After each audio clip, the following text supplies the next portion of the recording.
Hi, everybody. How you doing? I am Johan. That over there in Eastern Canada is Mr. Charleston. He's I joined, know, up against a brick I wall. know, in his luxury dorm rooms. Joining us today is one of my favorite moments growing up. This man, Mr. Blastoff, Robert Esmie, is joining us. We have the Olympic theme going on. Boom. Boom. Robert, how you doing? Fantastic. I'm up north. You know how we do it. Right at the rock, the big nickel. There you go. There you go. So how are you doing this week? You getting excited? Because I know when I was preparing for today's show, I was watching your videos. I'm starting to get energized. I remember where I was watching the 96 Olympics. Charleston, do you know anything? You were in the States at that time in 96, Charleston. You were like 10 years old, weren't you? Oh, Man, 96, I was probably pushing 11 years old. Yeah. Knew about track and field. You know, I love track. Like I tell everybody, like, my favorite sports go track, then football afterwards. So it's like, I Really? love track and field. It's my ultimate sport. I don't know where the hell I was in 96, but what I can tell you is it was a good year. yeah, running in the neighborhood with your undies. Chasing girls already, probably, but yeah. But obviously, this is a big week because Robert, this probably changed your life, and I would like to be able to talk about that. First off, tell us a little bit about yourself and how you got into. Obviously, your accent isn't pure Canadian, but tell us, how you came to Canada. Tell us how you got involved with track, and then let's jump right into those Olympics because that was one of the. You did lots of things before, but man, the '96 Olympics. Let's talk about it. Yeah, it was exciting, to be part of that Olympic team. But I grew up in Jamaica. Back then, it's a funny story. I was living in the country with my grandma at the time, as my family was here. And I remember, my agility work started early, catching the chickens and the goats, and they're pretty fast, right?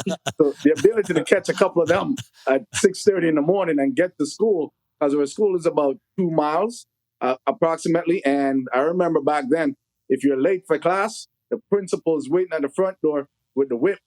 So I remember pretty much running on gravel, bare feet, getting to the classroom before they hear ding, ding, because I don't want to get spanked, right? So you have to be in class ready to go, focus. So those behaviors, it was natural attributes of training me. And then, grandma usually back then, they like to dip down into the bosom and take out a little bit of change, send it to the store. Whoever wins, get money to go buy candy, right? So I like to save my money. So after that, I moved here in '84. I remember it was cold. I moved to Sudbury. I think it was April 24. I left Jamaica. It was 26 degrees. When I got here, it was like minus 26. Even in August, I'm still wearing long johns and shorts in gym class. It was cold, man. It was a culture shock. But overall, the people here was wonderful. They loved me over the years, and they supported me, encouraged me. And I remember the time in '88, I watched the Olympics, and that's when the Olympic fire lit within inside me. And I'm like, yeah, I'm going to represent Canada. I'm going to put this place on the map. People are going to know who I am. And yeah, I'm going to leave a legacy. And you knew in '88, so obviously Charleston too, the '88 was a big year because up here in Canada, we had Ben Johnson running for us, right? So I don't know who, Ben Johnson would have been facing Carl Lewis in '88. That's right. That's a big rival. Yeah, so Charleston, obviously you know who Carl Lewis is, right? And the big rivalry. Oh, yeah. He was one of the greats, especially for the people in the States. I mean, when you speak, track and field, it's only a couple names that kind of pop up in everybody's head. And you tell us. Knowing that Ben Johnson, Carl Lewis, like guys like that, Carl Lewis, Michael Johnson, like all those guys start coming up. Justin Gatlin. There's like major names that pop up for the States. Yeah, so for us here in Canada, I think for us, it was a major event when, again, I remember where I was in '88 because it was the big race, the 100-meter final, and Ben Johnson going against Carl Lewis. So for us, we're like, okay, man, we got a chance. And Canada wasn't known really much for, I think, 100-meter guys. I mean, back then, Robert, you might be able to correct me on this, but we didn't really have anybody previous to that. There was a stud, No, that was it. Hockey and football, CFL. So when in '88 happened and Ben Johnson won, I mean, it was on the front pages of the papers. We were all screaming. They beat the great Carl Lewis. It was awesome. So, Robert, where were you when that happened? You remember where you were? Yes, I ran home from my school dance, and my father passed away. So it was my mom and I. And I got home, and I was under her bed. And I'm jumping. My mom and I are jumping. And she says, boys, calm down. What the hell wrong with you? Ben Johnson's about to run. Ben was her favorite. She was like, ooh, Ben. And I'm looking at her like she's crazy. Right? The muscle was shining. Yeah. Oh, yeah. She just loves some Big Ben. Big Ben, like her. Right? Hercules. Yeah. And I remember at the time, you got Carlos, the long-legged, the tall structure and everything. Yeah. And I remember Ben Johnson went into the blocks and the muscles looked like an Escalade, and then boom, boom, boom, like a transformer, right? And the announcer in Korea, ayah. I remember Ben came up slow, right? Hi! And the gun went, and Ben jump out the blocks like he's about to scare people in the TV. And then he catching rhythm and down the track. At about 20 meters, I saw him put his hand up in victory. And my mom and I started jumping, holding each other in the bed like a trampoline. I mean, we did it. It's crazy. We were like two kids just enjoying the moment. And the crazy thing is, the next day when we heard he tested positive, I was heartbroken. I started crying. I'm like, this can't happen. Because the other thing that was happening is, being a proud Jamaican, is it was Jamaica disgraced Canada all over the paper. And I'm like, what? What happened to Canada? There's no more Canada in the headline. Now it becomes Jamaica. Yeah. And, I felt heartbroken. Now I'm into a new country that I fell in love with my old country that I love. How am I going to fix this to myself? And that's when I went back to my mom and says, I'm going to become an Olympic champion, and I'm going to rewrite some of the histories that went down. And she thought I was crazy, but, at the end of the day, I said, I need $1,500. I'm going to design some posters. I'm going to fundraise. I'm going to get some money. And I'm going to make this happen in about 6 years. And I went on to 96 to rewrite history again.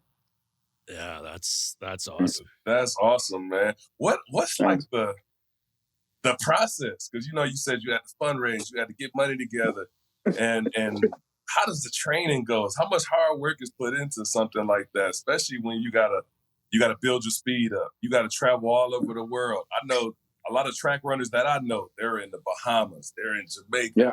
They go all over the place to kind of train for track and field at different altitudes like crazy. Well, one of the things I think that allowed that to happen is I was in a small town. So that helped me. I had to find a coach. I find the best coach in the city. And at the time, he says it's $10,000. I said, for what? He says for training, right? I'm like, oh, right? And I was small. Back then, people just witnessed Ben Johnson, big muscles. We had Andre Cason, we have Carl Lewis, and this little kid with a big mouth, he wants to win an Olympic gold medal. So I knocked on door to door after I did the design of the poster, and people says, oh, well, yeah, I'll buy the poster to shut this kid up. So I was selling posters for $5 each, right? And then I knocked on an investor's door downtown, and a gentleman named Robert came out. I'm like, oh, my brother Rob, I love you already. Right? He says, talk to me, what's going on? Right? And I said, I have a dream, right? And this is going to cost some money. My coach is costing me this. My training and all the other pieces, it's about $40,000 per year for high school. He goes, okay, tell you what, leave me about 1,000 posters here. We'll see what we can do. A week later, he calls me and he says, we did a great job. We sold all of your posters. Why don't you come on by the office? So I said, great. So I went down, pick it up. He says, you sure you're going to win an Olympic gold medal? I said, yes, sir. But here's all the plans, everything in place. He goes, tell you what, here's a check, $25,000. If you come back at the end of this year and you're the number one in the country, we will give you an additional 4 years. So we went out, we trained hard, hired the coach, put everything in place, became number one in the country, and then I had a 4-year deal with Investors Group. After that, there was no other individual athlete they sponsor except for Mark Toothberry, right? Toothberry. Other than that, they do not do individual sports. They only deal with teams. So when that happened, I was the second one in place. And then grade 9, I went to Nike and got athletic shoe gear for my equipment. And then the following year, I got signed a deal with Nike. So you Right? you were in grade 8 and you went out to these guys' doors. You were what? Knock on doors. 14 years old. You came up with your own posters, selling them $5 a pop, and then you went to the investors group. Unbelievable. That's right. That is... And then after investors group, I went to Inco, the big capital mining company, and they're like, "We don't sponsor athletes. We got nothing to do with track." I said, "Let me ask you a question. How much did it cost you to pay that ad in the newspaper?" Right? And back then, front page was about $25,000. So I said, "I'm guaranteed to be on the cover of these papers probably at least 6 times per year, plus the sports page, plus this." So when you look up all the marketing money behind it and the association, this is thousands of dollars. And I guarantee I'll keep my name clean, right? He says, "How am I going to trust you?" I said, "Listen, man, here's my plan. Here's where I'm going to go. I haven't failed." Investors came on board. So might as well, because what we're going to do? Inco said no to Robert Esmie, the local hero. Right? So after about 3 weeks of negotiation, they called a meeting and came to my house. I was going in grade 10 then. And he says, "Why do you have a big screen TV here?" I said, "Well, I need to video analyze my running. And plus in here, I had a camera in the budget." He goes, "Yeah, I need to record myself so I can see what I'm doing correctly, because sometimes the coach tells me one thing, but I'm not hearing it. I need to see it." Mm-hmm. So he goes, "Okay, makes sense. And yeah, by the end of it, came back in 4 weeks later, he says, "Oh, by the way, I think we'll do a deal. And by the way, you did a very good job. We had a private investigator follow you for 1 month to see how you behave," right? "And how you carry yourself on and off the track. And because of that, we will invest into you another 4 years." So probably by the time end of high school, we're averaging about $100,000 per year to travel around the world to compete. And you did that all by yourself? Yes, pretty much. This man has got to win Salesman of the Year. At 14. At 14 years old. It's called people relationship. Type mind to even think like that. Yeah, it's all about understanding dreams, and people want to help. As long as you have a solid plan and put it in place and show that how they can value from it as well, it's always a good marriage. If it's a one-sided affair, sometimes it's not good. It has to be both sides have to feel like we're in it together, we're going to invest together, and we're going to make money together, or whatever the outcome is together. Robert, I'm in sales. I've been in sales for 20 years. I'm inspired by you. I want to hang out with you more often and learn more about how you're a talker. You can tell that, but man, that's unbelievable to do that at 14. At 14, I think I was too focused on the girls and playing arcade games and playing Tecmo Bowl than doing that, but that was awesome. So holy cow. So you're 14.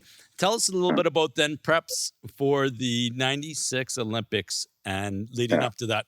How was that like? And because you were not originally scheduled to be the lead sprinter on the 4x100, correct? That's right. That's right. So at the Olympic trials, I wanted to make the 100-meter team because the vision was I was going to run 9.6, which equals about 9.84 electronically. And we know Donavon ran 9.84 as I predicted 6 years in advance. So with that being said, I made the relay team squad, which I played 5th because I had an injury that it was difficult to run in the final. Like I won my semifinals. Everyone won their semifinals. And in the finals, I couldn't breathe. I couldn't move. And I said to the starter, I said, "Can I start standing up?" And he's like, "No, the rule says everybody must be in the blocks." But I said, "I can't breathe. I can't come in that position." He goes, "Robert, we love you, but that is the rule." So I look up to the sky and I said, "God, please run this for me," because physically I wasn't capable. I remember everyone was in front of me when I came out the blocks, and the track changed from 40 meters to 60, a different color, because it resurfaced it. I remember going from last place, 7th, 6th, and I just dipped in for the 5th. And I knew I made the relay squad. But the rule was whoever made the squad has to re-run within 4 weeks before the relay started to be re-ran. So I wasn't running the 100, so there was only one race left, the Olympic qualifier in the U.S. before the actual game start. I ran it, I win it, and I ran 10:30, right, in a tropical storm, which I hate to run in the rain. I ran on top of the water like Jesus lizard folks. My feet was just moving, right? Back then, I didn't even have a coach either. I coached myself going into the Olympics. So when everything happened, the coach says to me, well, if you're going to run part of the relay, you can't go to the opening ceremony. I'm like, it's a week later. He goes, I don't care. I'm the boss. So if you want to run, I want you fresh. So I'm like, but I want to experience my first Olympic. Yeah. He's like, no, that's the rule. So I didn't go. I saw politics starting to happen behind the scenes. And once again, I call on someone I always leave home with, Jesus, right? I have in my back pocket, I said, listen, my mom's flying in. If my mom gets here and then she knows I'm not going to run, fireworks going to happen. She's Jamaican, right? She's going to come. We call her Blackie Chang for a reason. You know, black belt, Asian, the whole nine, we're coming in hot. Right? So if she knows things going to go down, I'm trying not to tell her anything. So anyway, when the ranking came out, Donavon with his 9.84 was ranked number 1. Bruni was ranked number 2 with his other time, I think 10.12. Glenroy, I think, ended up with a 10.27, and my 10.30 put me 4th overall. So now I earned my position for the relay. Now, after the opening ceremony, the coach came back to me and says, you're not running. So I'm dealing with politics. So I said to God, who God bless, no man curse. So I'm going to leave it to God's hand. But what I did was I train at 6 o'clock every morning and 9 o'clock because the first rounds are at that time.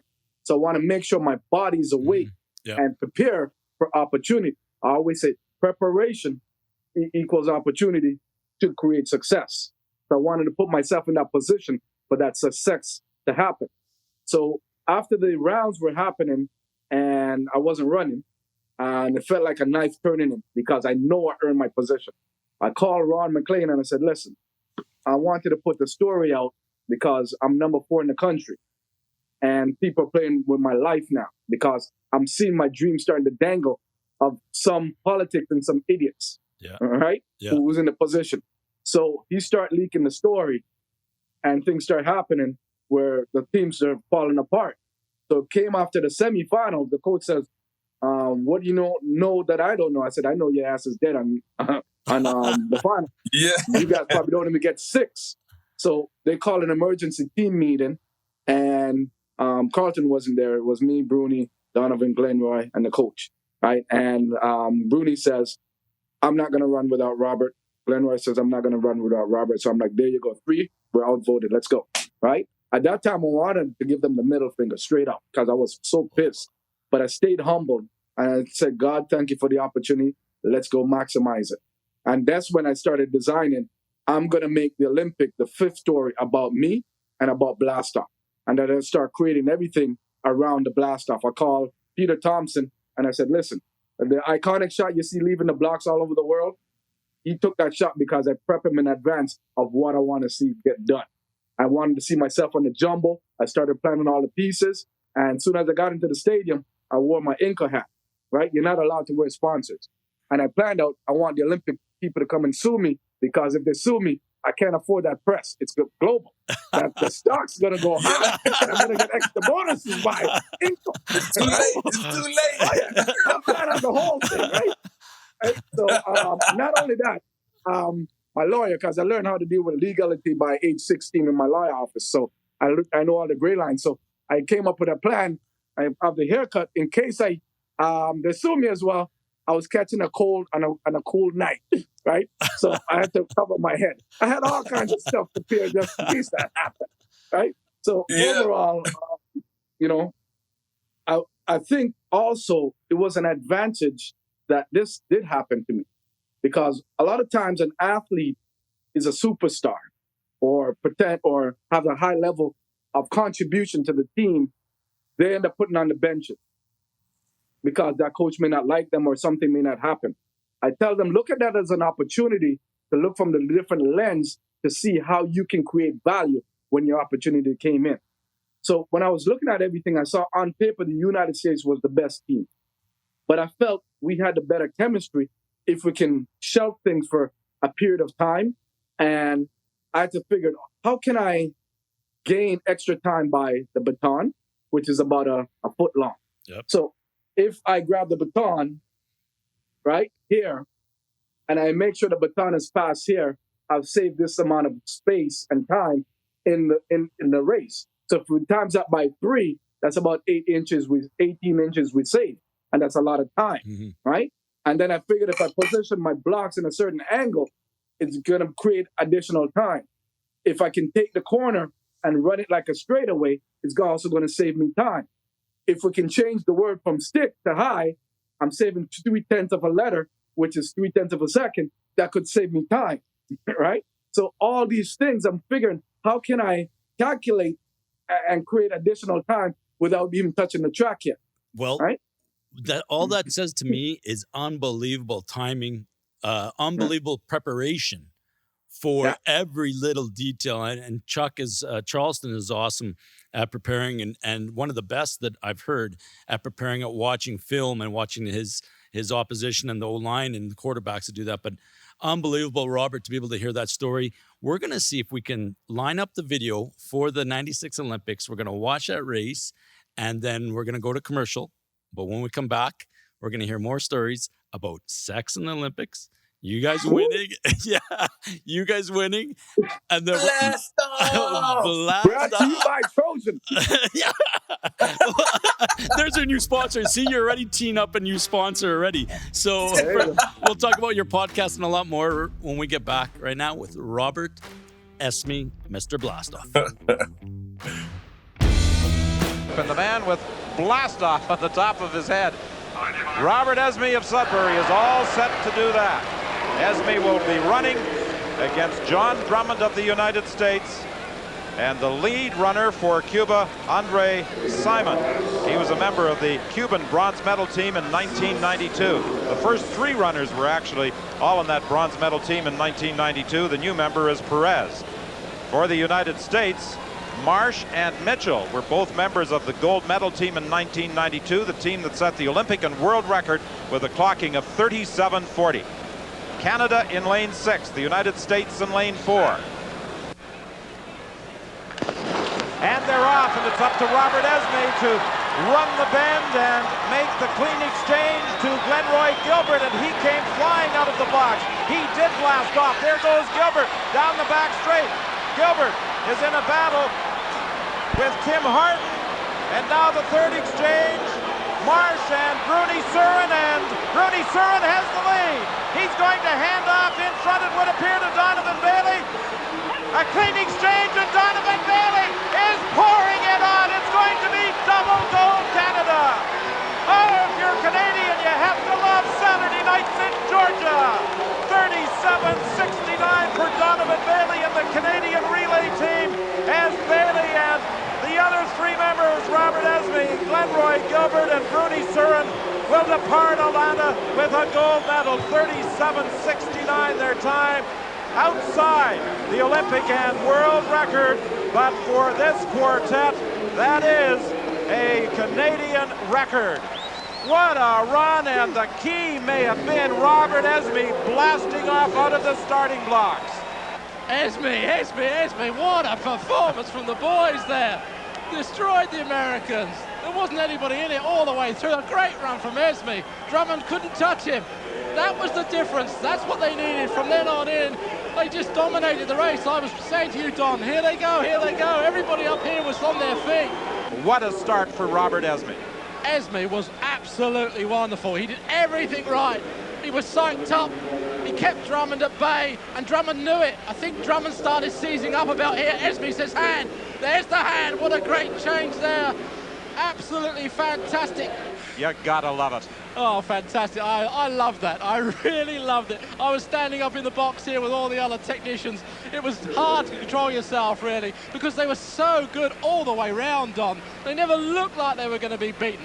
My shoulder is still sore when you whacked me on that third exchange. Absolutely wonderful. I hope the whole of Canada is proud with those boys, because they were up against it. The Americans here, the hot favourites, said they were going to win it, looked like they were going to win it in the heats, but the quartet came out here today, and I don't think they ever put a foot wrong. They're not an inch wrong. Here we see the team celebrating, and quite rightly so. Fantastic. Well, they came so close to never getting an opportunity to run for a medal when they almost fouled up the exchange in the heat from Bruni Surin to Donavon Bailey. They were so close to being outside the 20-meter exchange zone, but they corrected any problems they may have had. Olympic champions and gold medalists representing Canada. champion olympique et médaille d'or représentant le Canada. Robert Esmie, Glenroy Gilbert, Bruni Surin, and Donavon Bailey.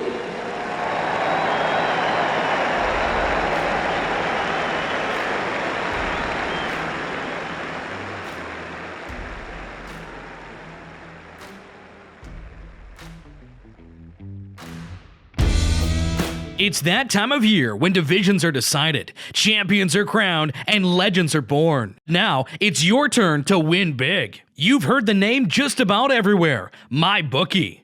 They're the industry's leading online sportsbook and casino, and it's not hard to understand why. With thousands of lines to bet on all your favorite sports, NFL, NBA, and college ball. Check, check, and check. MMA and soccer, they've got all the latest odds, period. Take advantage of MyBookie's prop builder and live in-game betting, where every single run, throw, and touchdown is another chance for you to put cash in your pocket. Visit their mobile-friendly website today and get your deposit matched halfway up to $1,000. Just use the promo code when you make your first deposit. The best part is they make it simple, with a variety of ways to deposit instantly, including credit card, bank transfer, Bitcoin, and more.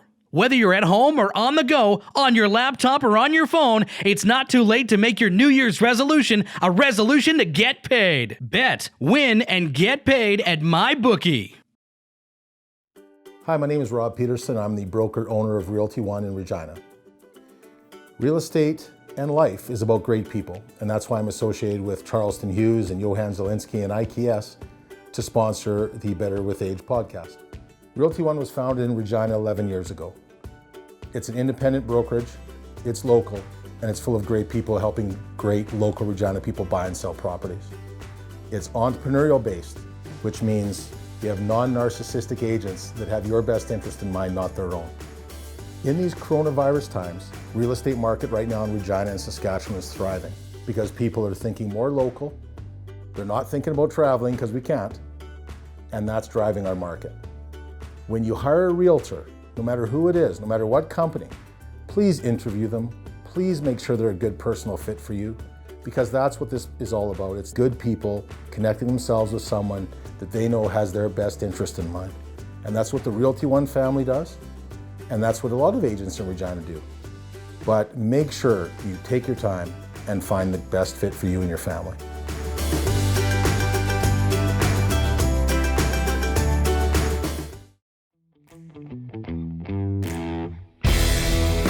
All right, and we're back with Robert Blastoff Esmie, and man, you got one hell of a story, man. I'm enjoying it so far. I'm just sitting back. I wish I had popcorn, a beer.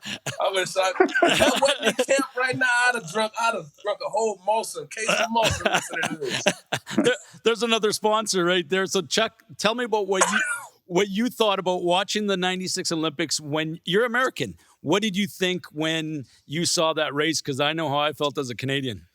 Man, after watching the race, and from the start, you know, the get off, whoever that guy was that came out of the blocks and was the lead, the starting leg, the lead leg. That's Robert. Was it?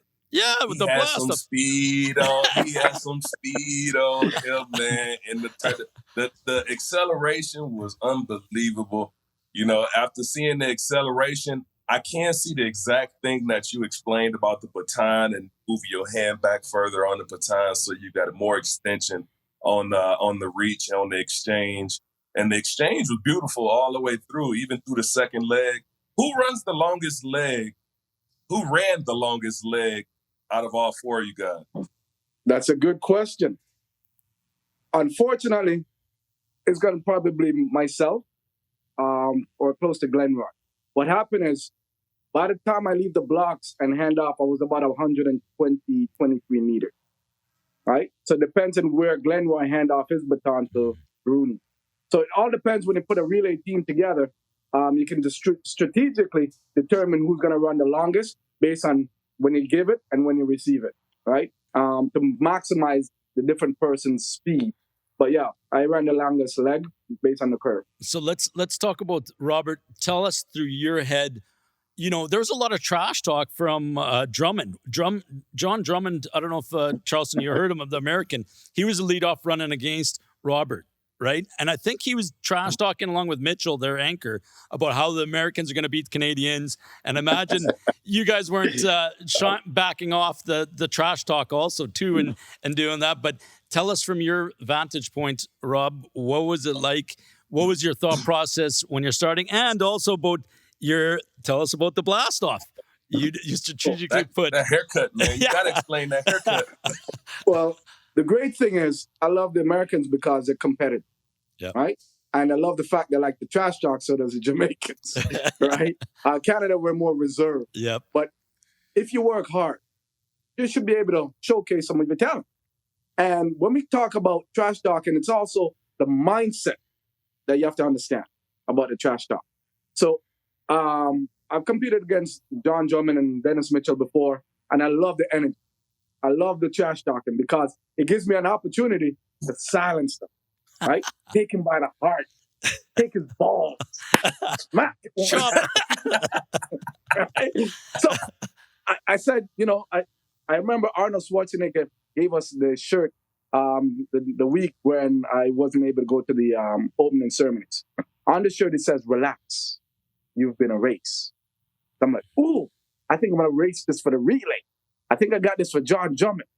So in the warm-up before the final, I walked by John Drummond for a specific reason. And guess what? He bought the bait. He read the shirt. It says, "Relax, you've been erased." And I'm like, I got you nuts.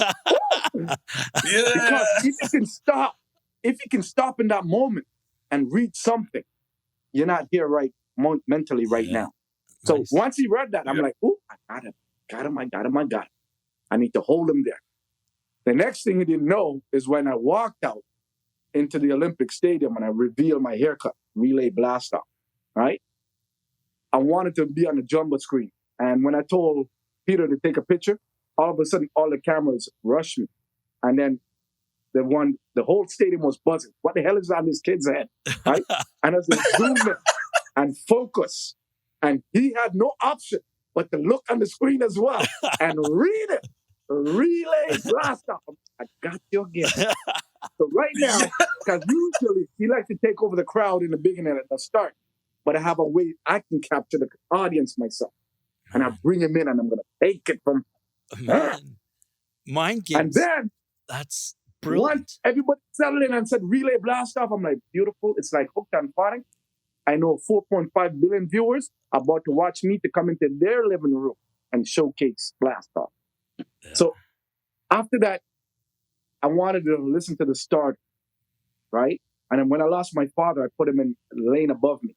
So that way I can remove myself from any anxiety, any pressure, any stress. And I wanted to bring the playground on the track, racing my dad, father and son, although it's the next opponent up there. And I wanted to tune into my left ears to the infield to hear the starter. Because most of the time when the gun fires, you hear a bang. But what people don't hear, the gun is actually fired before the bang. So I had to tune in my satellite ears to hear the click. So when I can go on that, right, when I go on the trigger, everybody sees the aftermath of leaving the blocks because the gun's already fired. That will give me an advantage because on paper, John Drummond was faster than I am. But I knew if I can put all the pieces in place, I can catch him, right? And get that momentum. So by me putting my father in lane 7, it allowed me to be relaxed and free to go chase my daddy and race my daddy. So I'm coming around, and after about 8 steps, I take some lead on my dad. And that's whoever it was over there. I don't even know who it was because I put my dad in his place. I know when I come around the corner and I saw Glenroy took off, boom! I called the baton. And I keep sprinting. And I saw his hand go back nice and clean. And I placed it in there, boom! And he grabbed it.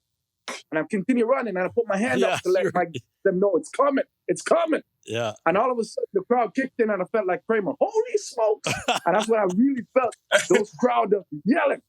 And I'm looking down and I'm seeing Glenroy going down the backstretch. And for some reason, my mind is like the people, the clothes was just going up and down to cool them off as he went by. And then on a big screen, I'm looking now at Bruni. And Bruni's a nice, tall chocolate. The ladies love him. The wine, the French, bonjour, baby, right? And this guy's 6 foot something. And then all of a sudden, his muscles transform like a lion. And his teeth are ripping, going around. And I was like, amazing. And then on the anchor, I saw Donavon. And he reached back a little bit. I'm like, don't turn around, don't turn around. I reached back and grabbed the baton. And I saw his legs now start open up like a long stretch limousine. Boom, 50-foot limo, you know what I've ever seen? That 50-foot stretch limo? Yeah. Boom, just grinding out. And the thing, and then 20 meters, I saw him put his hand up. I'm like, we did blast off. Now the blast off. It was amazing, And then the crazy thing is, when we got we finished and we were going through the dugout, I heard Donnie Smith, we did not lose, we came second. We did. I said, listen, man. You lost, man.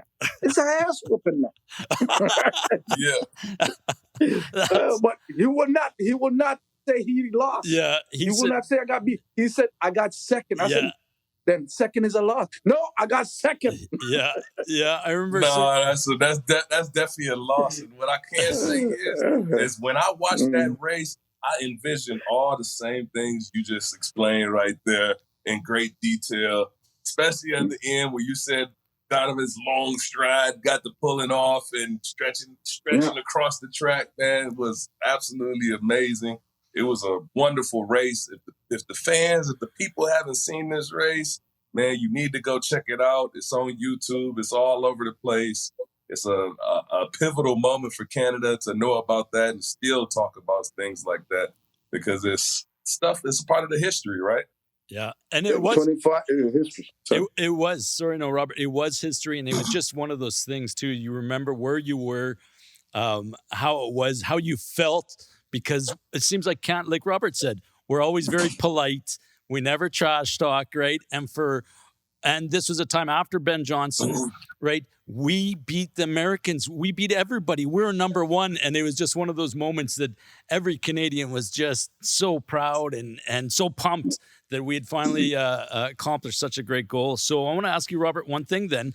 How do you think you would have felt right now if there was no crowd? Like what's going to happen with the Olympics right now in Tokyo? Well, for myself, I would have been okay because I train by myself, right? So I'm used to racing the clock. The only thing my training partner most of the time is my DJ and my music. So I ran based on the rhythm and the clock.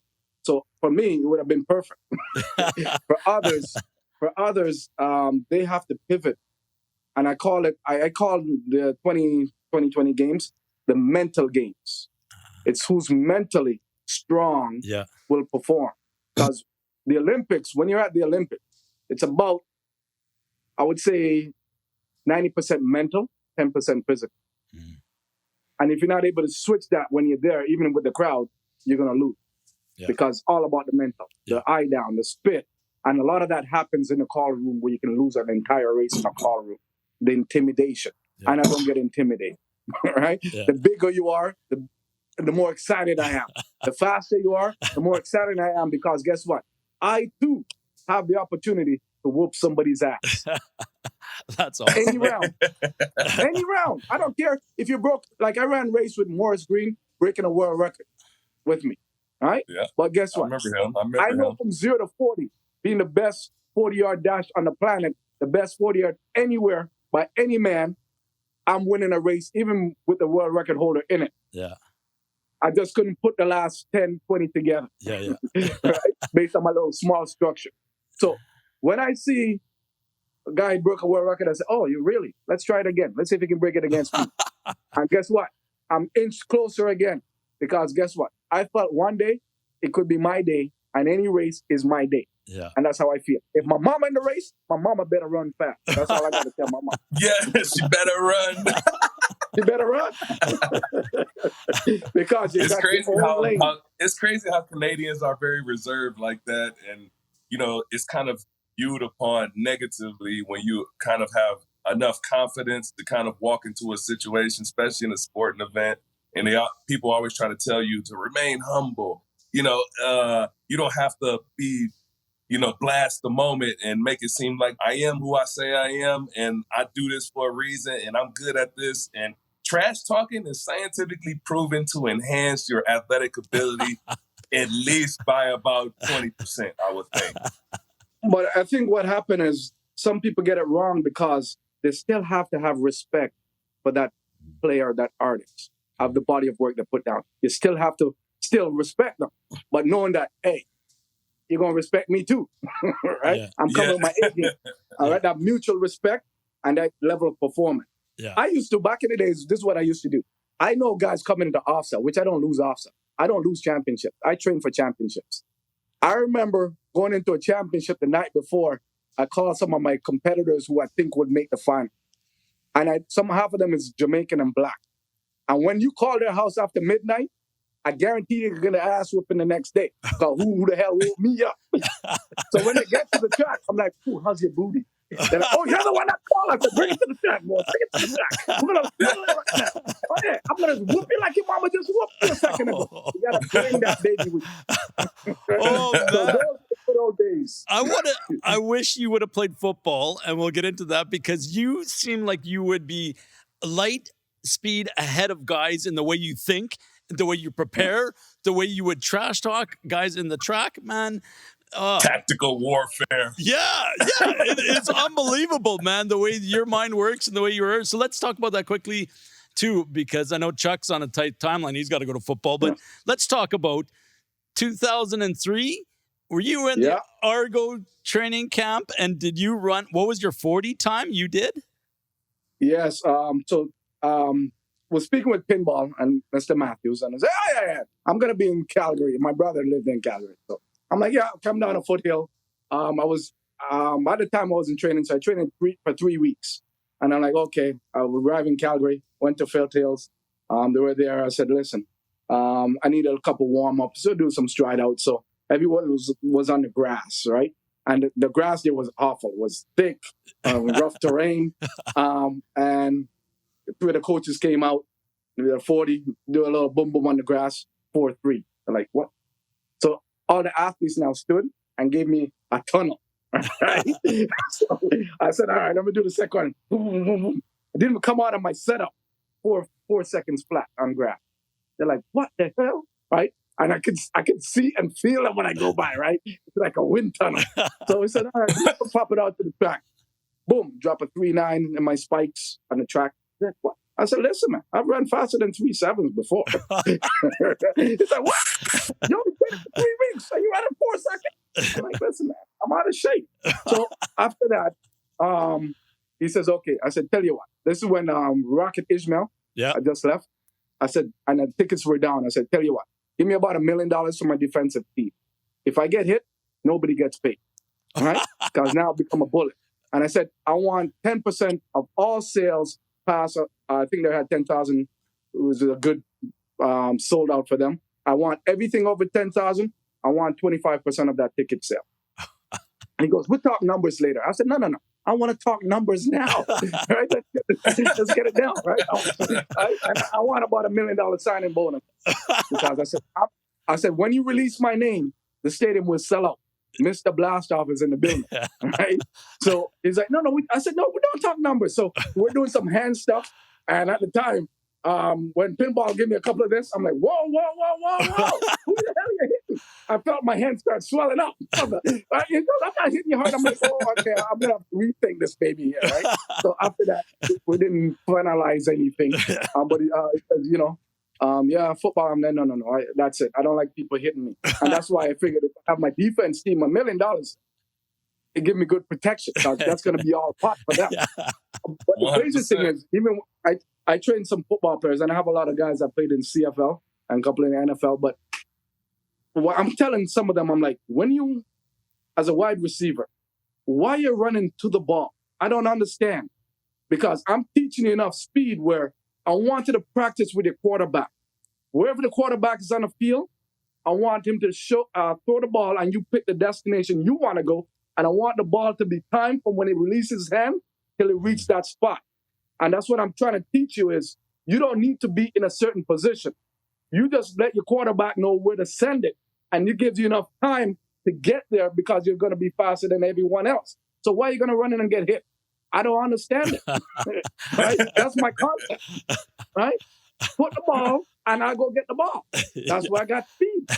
So maybe that's why I didn't play, because I didn't understand why people keep running into the ball when you got speed and go, boom, burst, boom, you're gone.